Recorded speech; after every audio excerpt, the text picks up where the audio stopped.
Assalamualaikum warahmatullahi wabarakatuh. Perkenalkan, nama saya Dwi Maulana Saputra, dan kali ini saya perwakilan dari kelompok 10 yang beranggotakan Tiara Melinda, Yusuf Lauzia Budi Setiawan, yang ketiga saya sendiri, dan keempat Miftahul Hadi. Akan mempresentasikan hasil diskusi dari kelompok kami mengenai materi tentang psikologi pendidikan. Dan materi yang kami ambil adalah psikologi statistik.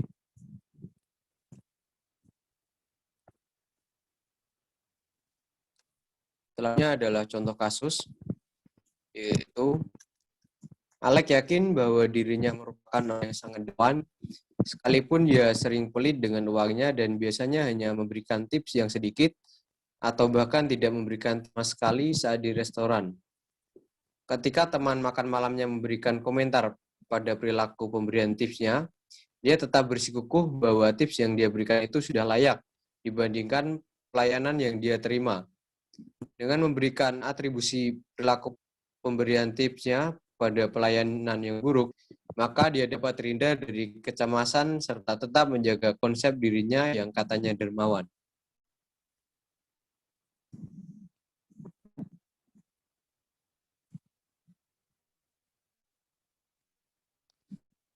Kasus tersebut merupakan dampak dari inkongruensi bahwa manusia akan merasa gelisah ketika konsep diri mereka terancam. Untuk melindungi diri mereka dari kegelisahan tersebut, manusia akan mengubah perbuatannya sehingga mereka masih akan tetap mampu berpegang pada konsep diri mereka.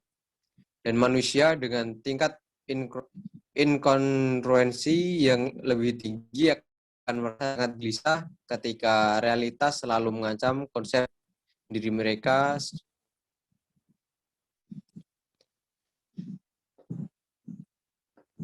Dan selanjutnya akan dibacakan oleh teman saya kepada Tiara Melinda. Waktu dan tempat saya persilahkan.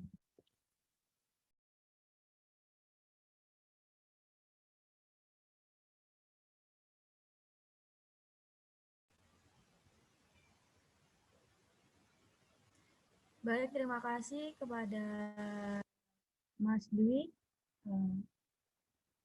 Psikologi humanistik. Psikologi humanistik merupakan suatu pendekatan yang multifaset terhadap pengalaman dan tingkah laku manusia yang memusatkan perhatian pada keunikan dan aktualisasi diri manusia. Tujuan dari humanistik ini yaitu membantu manusia mengekspresikan dirinya secara kreatif dan merealisasikan potensinya secara utuh. Salah satu pencetus psikologi humanistik yaitu Abraham Maslow.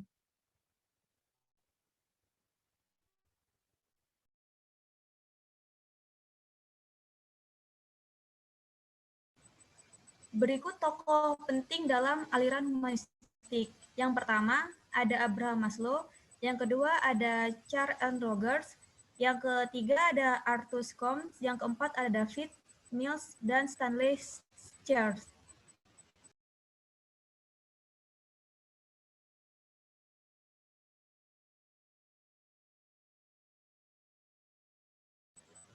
Teori menurut Abraham Maslow. Maslow berpendapat bahwa manusia memiliki hierarki kebutuhan yang dimulai dari kebutuhan jasmania yang paling asasi sampai dengan kebutuhan tertinggi, yakni kebutuhan estetis. Kebutuhan jasmania seperti makan, minum, dan tidur menuntut sekali untuk dipenuhi. Apabila kebutuhan ini terpenuhi, maka muncullah kebutuhan keamanan seperti kebutuhan kesehatan dan kebutuhan terhindar dari bahaya dan bencana. Berikutnya adalah kebutuhan untuk memiliki, maksudnya kebutuhan untuk memiliki dan cinta kasih, seperti dorongan untuk memiliki kawan dan berkeluarga, kebutuhan untuk menjadi anggota berkelompok, dan sebagainya. Ketidakmampuan memenuhi kebutuhan ini dapat mendorong seorang berbuat lain untuk memperoleh pengakuan dan perhatian. Misalnya, dia menggunakan prestasi sebagai pengganti cinta kasih. Berikutnya adalah kebutuhan harga diri, yaitu kebutuhan untuk dihargai, dihormati, dan dipercayai oleh orang lain.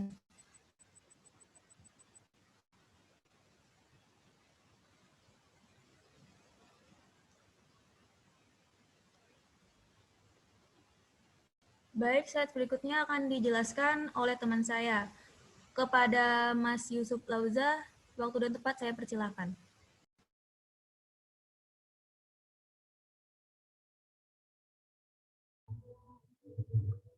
Baik, saya akan melanjutkan materinya.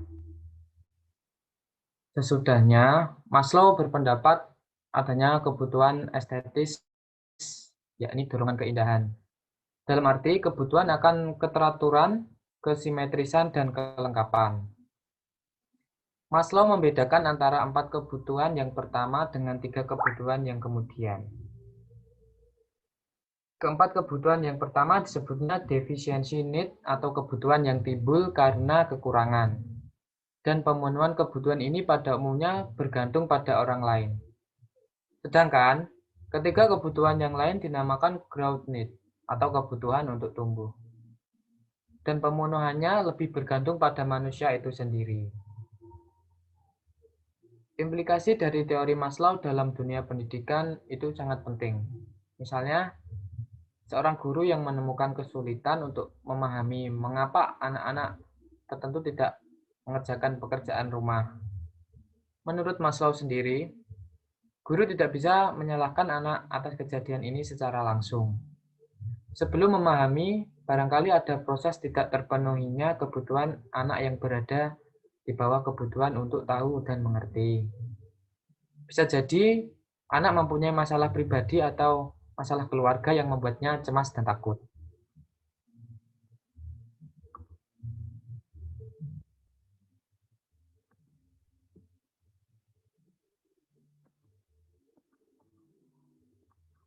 Selanjutnya yaitu tokoh yang lainnya yaitu Carl L. Rogers.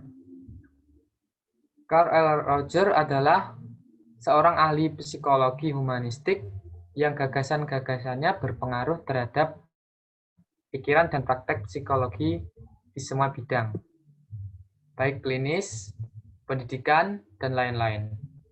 Lebih khusus dalam bidang pendidikan, Rogers mengutarakan pendapat tentang prinsip-prinsip belajar yang humanistik. Di antaranya meliputi hasrat untuk belajar yang berarti belajar tanpa ancaman, belajar atas ini sendiri, dan belajar untuk perubahan. Selanjutnya, tokoh selanjutnya yaitu Arthur Combs. Arthur Combs mengutarakan perasaan, persepsi, keyakinan, dan maksud merupakan perilaku-perilaku batiniah seseorang berbeda dengan yang lain. Agar dapat memahami orang lain, seseorang harus melihat dunia orang lain tersebut. Bagaimana ia berpikir dan merasa tentang dirinya. Itulah sebabnya untuk mengubah perilaku orang lain, seseorang harus mengubah persepsinya. Menurut Combs sendiri, perilaku yang keliru atau tidak baik terjadi karena tidak adanya kesediaan seseorang melakukan apa yang seharusnya dilakukan sebagai akibat dari adanya sesuatu yang lain. Yang lebih menarik atau memuaskan, misalnya, guru mengeluh murid-muridnya tidak berminat belajar. Sebenarnya, hal itu karena murid-murid itu tidak berminat melakukan apa yang dikehendaki oleh guru. Kalau saja guru tersebut lalu mengadakan aktivitas-aktivitas yang lain, barangkali murid-murid akan berubah sikap dan reaksinya. Selanjutnya akan dilanjutkan oleh teman saya, yaitu Miftahul Hadiq. Dipersilahkan waktu dan tempat. Baik, terima kasih atas kesempatan yang diberikan. Selanjutnya yaitu tokoh David Mills dan Stanley Scher. Menurut beliau, mengajukan konsep pendidikan terpadu, yakni proses pendidikan yang mengikut sertakan afeksi atau perasaan murid dalam belajar. Pendekatan terpadu atau confluent approach merupakan sintesa dari psikologi humanistik, khususnya terapi Gestalt dan pendidikan, yang melibatkan integrasi elemen-elemen afektif dan kognitif dalam proses belajar. Elemen kognitif menunjuk pada berpikir, kemampuan verbal, logika, analisa, rasio, dan cara-cara intelektual. Sedangkan elemen afektif menunjukkan pada perasaan. Cara-cara memahami yang melibatkan gambaran visual spasial, fantasi, persepsi, keseluruhan, metafor, intuisi, dan lain-lain.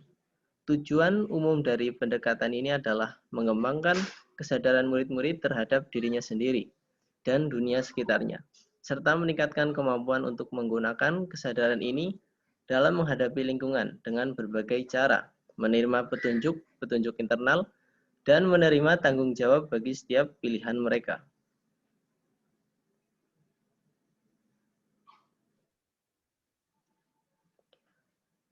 Lebih jauh, David Mills dan Stanley Scher memaparkan tujuan pendidikan terpadu ini secara detail sebagai berikut.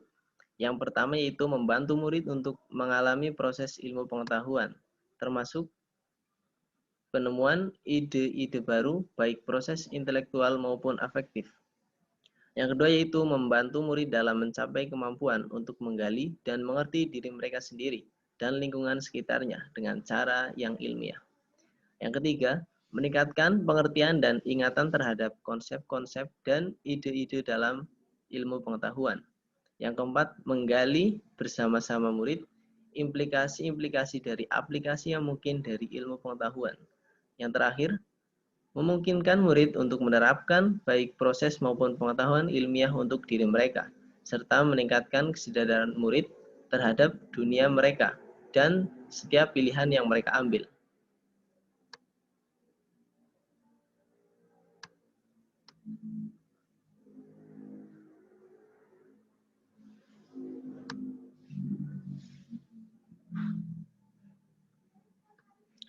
Selanjutnya mengenai aplikasi aliran humanistik dalam pendidikan. Yang pertama, open education atau pendidikan terbuka, yaitu proses pendidikan yang memberikan kesempatan kepada murid untuk bergerak secara bebas di sekitar kelas dan memilih aktivitas belajar mereka sendiri. Yang kedua, cooperative learning atau belajar kooperatif, yaitu pendidikan yang memprioritaskan fondasi yang baik untuk meningkatkan dorongan berprestasi murid. Yang ketiga yaitu independent learning atau pembelajaran mandiri, proses pembelajaran yang menuntut murid menjadi subjek yang harus merancang, mengatur, dan mengontrol kegiatan mereka sendiri, serta bertanggung jawab. Dan yang terakhir, student-centered learning, yaitu belajar yang terpusat pada siswa, yaitu strategi pembelajaran yang menempatkan peserta didik secara aktif dan mandiri, serta bertanggung jawab atas pembelajaran yang dilakukan. Sekian yang dapat saya sampaikan, selanjutnya saya serahkan kepada moderator. Terima kasih.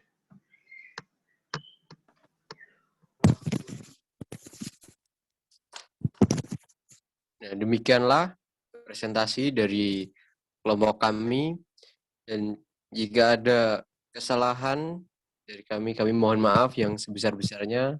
Terima kasih. Wassalamualaikum warahmatullahi wabarakatuh.